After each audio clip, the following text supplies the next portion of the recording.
একদিন জঙ্গলে এক বিশাল ভাল্লুক আর এক চতুর শিয়াল খুব ক্ষুধার্ত হয়ে ঘুরছিল। বন্ধু শিয়াল, আজ পেটটা এমন ডাকছে যে নিজের আওয়াজে নিজেই ভয় পাচ্ছি। শিয়াল হেসে বলল, চিন্তা করিস না ভাই, আমার মাথা আছে, কিছু একটা জোগাড় হয়ে যাবে। হাঁটতে হাঁটতে তারা একটা মধুর গাছ পেল। ভাল্লুক চকচক করে বলল, এই তো স্বর্গ, কিন্তু সমস্যা একটাই, গাছটা অনেক উঁচু। শিয়াল বলল, তুই তো শক্তিশালী, আমাকে কাঁধে তুলে দিল।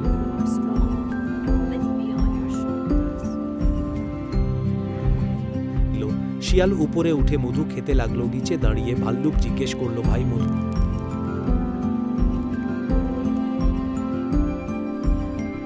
কেমন? শিয়াল মুখ চাটতে চাটতে বলল, আহা, খুবই তিতা। ভাল্লুক বলল, তিতা নামিয়ে দে তাহলে। শিয়াল বলল, না না, তিতা হলেও খাওয়া তো শেষ করতে হবে। একটু পর ভাল্লুক আর সহ্য করতে না পেরে গাছটা জুড়ে ধাক্কা দিল। দফাস করে শিয়াল নিচে পড়ে গেল, মুখে মধু আর দুলু একসাথে। ভাল্লুক হেসে বলল, এই তিতাই তো দেখছি, বেশ মিষ্টি লাগছে।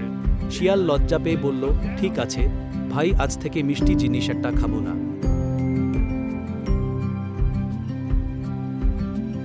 সেদিন থেকে জঙ্গলে সবাই বলতো যে বেশি চালাক সেই আগে পড়ে যায়। ভাল্লুক সেখানে লুকিয়ে লুকিয়ে পালালো। আবার সে গাছ থেকে মধু সংগ্রহ করে নিয়ে এলো খেতে। দেখে শিয়াল বলল, কারো সাথে বন্ধুত্ব করলে আগে তাকে এই চিনে নেওয়া প্রয়োজন, কারণ স্বার্থের বিনিময়ে কেহ আপন হতে পারে না। আজ তুমি স্বার্থর বিনিময়ে আমাকে ফেলে দিলে এবং মধু খেতে লাগলে।